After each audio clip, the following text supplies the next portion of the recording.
Hi, my name's Marion Calmer. I'm a farmer from Western Illinois and also the founder and CEO of Calmer Corn Heads. What I want to talk to you today is one of our harvesting tips, and it's about cracked grain. A lot of people have been asking me questions about the feed accelerator on the Deere combine, and is it the source of cracked grain?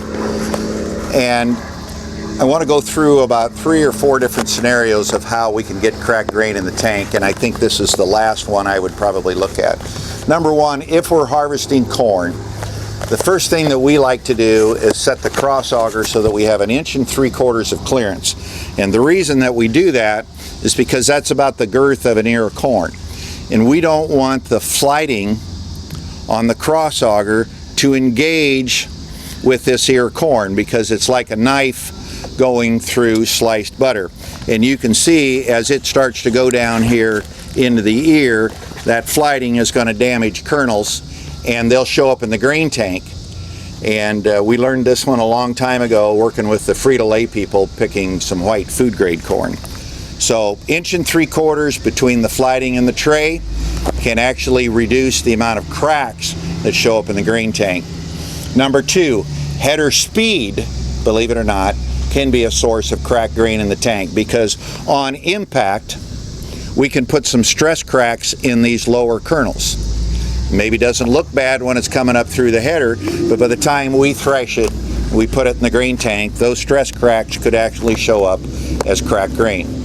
The third source of cracked kernels in the grain tank comes from the rotor or the cylinder.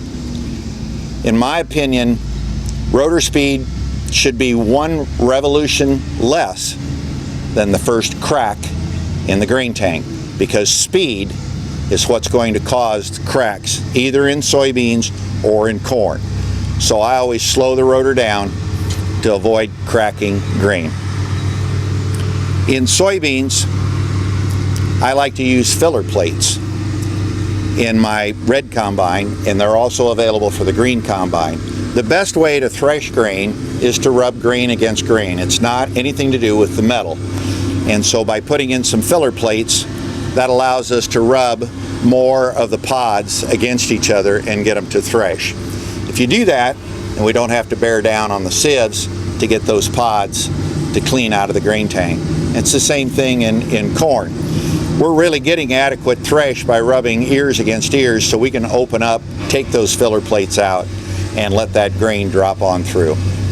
Now the last source that some people think are coming with cracks is from the feed accelerator, which is unique to the Deere combine. In my humble opinion, I would look elsewhere and use that as the last source of cracks, but it has 2 speeds on it. I would recommend that you run it on low when you're combining corn. I think the book does the same thing. And I would also recommend try it on the low side when you cut soybeans, especially if you're cutting seed beans. And if you really need to, as a last option, go ahead and put it on to high.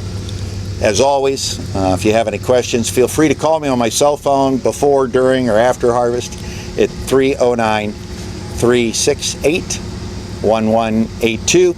I hope you found these harvesting tips of use today, and with that, have a safe harvest.